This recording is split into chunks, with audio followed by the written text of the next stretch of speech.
तुकाराम तुकाराम तुकाराम तुकाराम तुकाराम तुकाराम तुकाराम तुकाराम श्री ज्ञानदेव तुकाराम तुकाराम तुकाराम तुकाराम.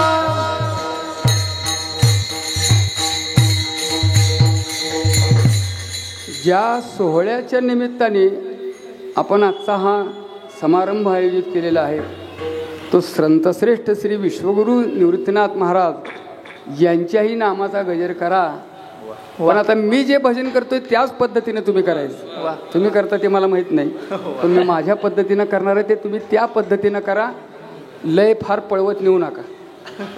निवृत्ती ज्ञानदेव सोपान मुक्ताबाई एकनाथ नामदेव तुकाराम.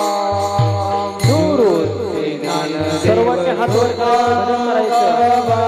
एकनाथ नामदेव तुकाराम. ज्ञानदेव सोपान मुक्ताबाई एकनाथ हातवरती करा सर्वांनी. निवृत्ती ज्ञानदेव सोपान मुक्ताबाई एकनाथ नामदेव तुकाराम. निवृत्ती ज्ञानदेव सोपान मुक्ताबाई एकनाथ नामदेव तुकाराम. निवृत्ती ज्ञानदेव सोपान मुक्ताबाई एकनाथ नामदेव तुकाराम. निवृत्ती ज्ञानदेव सोपान मुक्ताबाई एकनाथ नामदेव तुकाराम. निवृत्ती ज्ञानदेव सोपान मुक्ताबाई एकनाथ नामदेव तुकाराम. निवृत्ती ज्ञानदेव सोपान मुक्ताबाई एकनाथ नामदेव तुकाराम. निवृत्ती ज्ञानदेव सोपान मुक्ताबाई एकनाथ नामदेव तुकाराम. निवृत्ती ज्ञानदेव सोपान मुक्ताबाई एकनाथ नामदेव तुकाराम. निवृत्ती ज्ञानदेव सोपान मुक्ताबाई एकनाथ नामदेव तुकाराम. निवृत्ती ज्ञानदेव सोपान मुक्ताबाई एकनाथ नामदेव तुकाराम. निवृत्ती ज्ञानदेव सोपान मुक्ताबाई एकनाथ नामदेव तुकाराम. निवृत्ती ज्ञानदेव सोपान मुक्ताबाई एकनाथ नामदेव तुकाराम. निवृत्ती ज्ञानदेव सोपान मुक्ताबाई एकनाथ नामदेव तुकाराम. निवृत्ती ज्ञानदेव सोपान मुक्ताबाई एकनाथ नामदेव तुकाराम. निवृत्ती ज्ञानदेव सोपान मुक्ताबाई एकनाथ नामदेव तुकाराम. निवृत्ती ज्ञानदेव सोपान मुक्ताबाई एकनाथ नामदेव तुकाराम. निवृत्ती ज्ञानदेव सोपान मुक्ताबाई नामदेव तुकाराम. निवृत्ती ज्ञानदेव सोपान मुक्ताबाई एकनाथ नामदेव तुकाराम.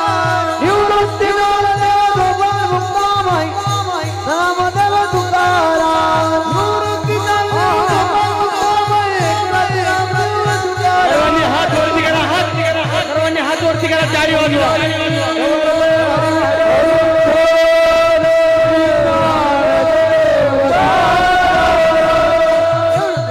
सोपान मुक्ताबाई एकनाथ नामदेव तुकाराम. निवृत्ती ज्ञानदेव सोपान मुक्ताबाई एकनाथ नामदेव तुकाराम.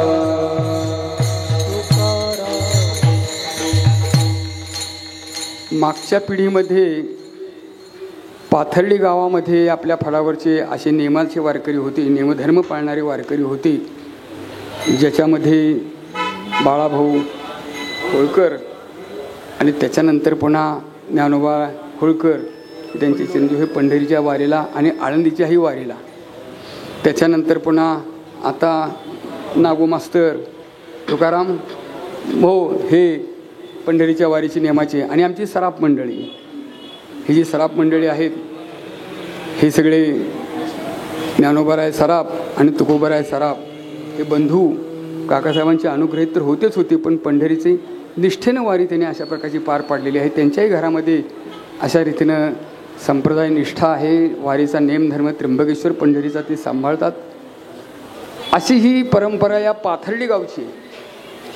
भौतिक दृष्टीनं पाथर्डी जसं संपन्न झालेलं आहे तसं पारमार्थिक संपन्नताही इथे आता वाढू लागलेली आहे. याचं कारण आपण आता सोहळा सुरू केलेला आहे, दिंडी सुरू केलेली आहे. आपण अशा प्रकारचं काही विशेष स्वरूपात कार्य जे मागच्या पिढ्यातूनही होऊ शकलं नाही असे आता युवा अशा प्रकारचे असणारे सगळे हर्षद महाराज जाचक आहेत, हो लखन महाराज आहेत, दीपक महाराज आहेत, ही सगळी पाथर्डीतील आणखी त्या ठिकाणी उदयोन्मुख असणारे हे हरिभक्त आणि परमार्थात आणखी कार्यरत राहिलेले आहेत. ते गावाचं नाव आणि परमार्थाचे संस्कार गावामध्ये रुजवण्याचं नित्य काम करत आहेत. तेव्हा झालेली ही सेवा भगवत चरणी आणि संत महात्म्यांच्या चरणी सेवेत समर्पित करून सेवेला मी इथे आता विराम देतो. वेळ माझी कीर्तनाची मगाच होऊन गेलेली आहे, पण थोडा जादा वेळ घेतला. बोला शेवटची चांगलं. इच्छेचे पावलो तुका म्हणे धन्य झालो. इचे ते पावलो इचे ते पावलो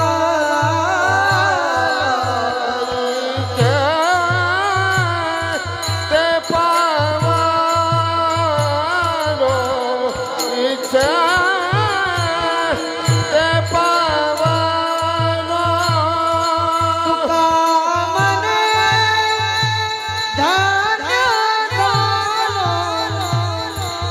तुका मने धान्य डोळा देखिले सजना डोळा देखिले सजना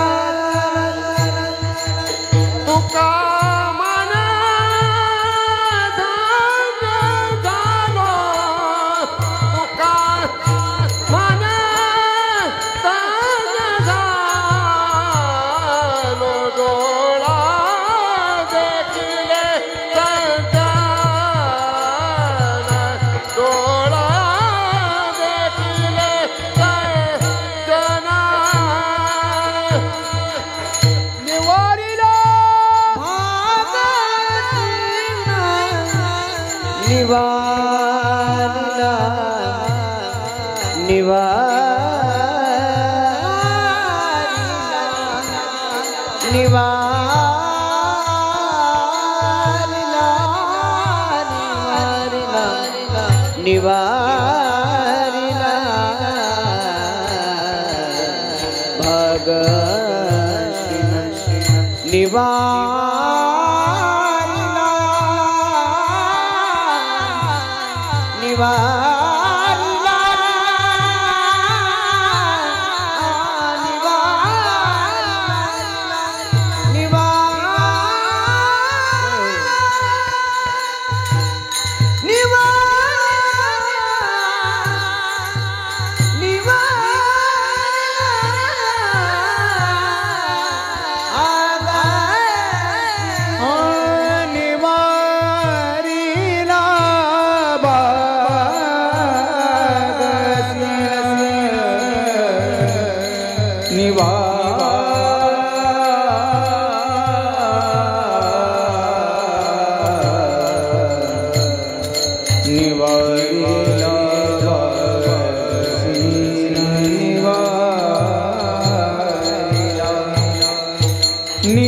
निवारिला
विठ्ठल जय जय